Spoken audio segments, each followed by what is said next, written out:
আসসালামু আলাইকুম ভাই ও বোনেরা। আশা করি সবাই ভালো আছেন। আল্লাহর রহমতে আমি ভালোই আছি। আজকে একটি সম্পূর্ণ নতুন ভিডিও দেখাবো। এই এই ঝিঙাগুলো অর্থাৎ গতকালকে কিছু বাছাই করে কাটা হয়েছিল, তো আজকে কাটার উপযোগী ছিল, আমি কাটতে পারি নাই। তো এখন আগামীকাল সকালে কাটবো আশা করি। তো এখন কীরকম হবে নি বলতে পারতেছি না। দেখুন এরকম আরও ঝিঙে আছে, কাটার উপযোগী ছিল, আমি কাটতে পারিনি। আমার শারীরিক একটু অসুস্থতার কারণে আমার আবার গরম সহ্য হয় না। প্রচণ্ড গরম হলে আমার প্রচণ্ড মাথায় হিট স্ট্রোকের মতো একটু অন্যরকম হয়ে যায়, যা মাথা ধরা, বমি ভাব এগুলো হয়। এ কারণেই আমি ঝিঙে আজকে কাটতে পারি নাই। আর পরের কাজ করবো না, এই জন্যই আমি এই ঝিঙা চাষ লাগাইছি, যে পরের কাজ তো করে দেখছি, এখন নিজের কিছু করে দেখি যে সফলতা করতে পারে কি না।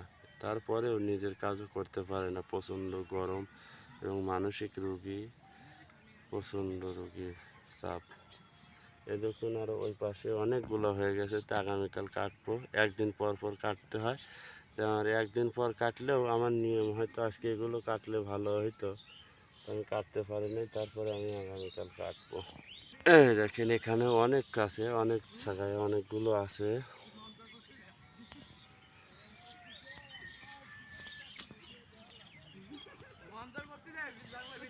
অনেক আছে। তারপরে আপনাদের লাগাইছিলাম ধুন্দুলো, খুব ভালো। দেখুন সাইজগুলো, এগুলো কাটার উপযোগী। আমি এগুলো আজকে কাটতে পারিনি, আগামীকাল সকালে আল্লাহ জল সুস্থ থাকে, বাঁচায় রাখে, আমি কাটবো।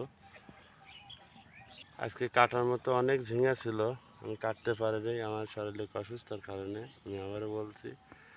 তে আমি একটি কথা বলতে চাই, যারা বেকার শিক্ষিত যুবক ভাইরা আছেন, আপনারা এই কৃষিটাকে ছোট ভাববেন না। কৃষিকে আপনারা দায়িত্ব হিসেবে কাজ করুন। চাকরির পিছে না ছুটে আপনি পারলে পরের জমি বর্গা চাষি হিসাবে প্রথম অল্প পরিসরে শুরু করেন, দেখবেন সফলতা ইনশাল্লাহ একদিন আসবেই। চাকরি এমন একটি বিষয়, যার মামা খালু আছে সেই চাকরি পায়। আর আপনি কৃষিতে দেখুন, আপনি বাইরের যেগুলো রাষ্ট্র আছে, চীন আছে, জাপান আছে, আরও অন্য অন্য আমেরিকা আছে, ইউক্রেন আছে, দেখেন ওরা কৃষিতেও কিন্তু স্বয়ংসম্পূর্ণ। কারণ ওরা শিক্ষিত অশিক্ষিতর এটা ভেদাভেদ নাই, কৃষিতে ওরা খুব মূল্যায়ন দেয়। আমি আবারও বলছি, বাংলাদেশের যে সকল যুবক ভাইরা বেকার আছেন, আপনারা বাংলাদেশের কৃষিকে এক নম্বর স্থানে আনার জন্য আপনারই আগত হবে। কারণ বাংলাদেশ কৃষিতে না গেলে বাংলাদেশ স্বয়ংসম্পূর্ণ হবে না। আর এই বাংলাদেশ কৃষি নির্ভরশীল বাংলাদেশ, মাছে ভাতে বাঙালি।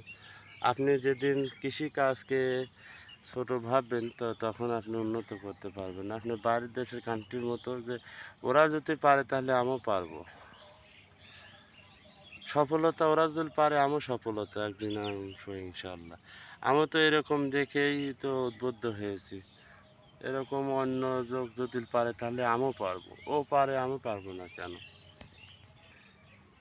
কৃষিখাতে যদি এগোতে হয়, তাহলে বাংলাদেশের কৃষিখাতে বাংলাদেশের যে সকল যুবক ভাইরা আছে, এই যুবক ভাইদেরই উদ্যোগ নিতে হবে। উদ্যোগ নিয়ে করে দেখাতে হবে যে আসলে আমরাও পারি, আমরা বাঙালি, পারবো না এমন কোনো কাজ নেই।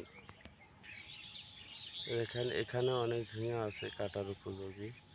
তো আমি আবারও বলছি, আপনারা কৃষকের পাশে, বাংলাদেশের যে সকল যুবক ভাইরা আছেন, আসুন উদ্যোগ নিন, ছোট ভাববেন না, কাজ করুন, সফলতা আসবেন ইনশাআল্লাহ। আমি কিন্তু উদ্বুদ্ধ, ফেসবুক ইউটিউব দেখেই, অন্য একজনের দেখেই এরকম উদ্বুদ্ধ হয়েছি, এবং ঝুঁকি দিয়েই আমার যতটুকু জমি ছিল আমি ঝিঙা চাষ করছি, পাশাপাশি করলা চাষ করছি।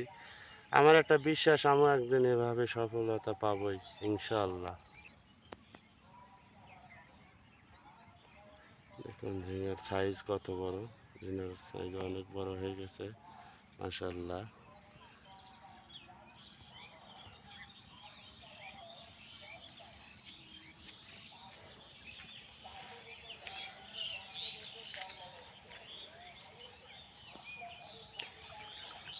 এখন চতুর্পাশে ধান, শুধু মাঝে আমি এবছরে এই মাঠে ঝিঙা চাষি উদ্যোগ নিয়েছি, তো সফলতা পাবো কিনা জানি না।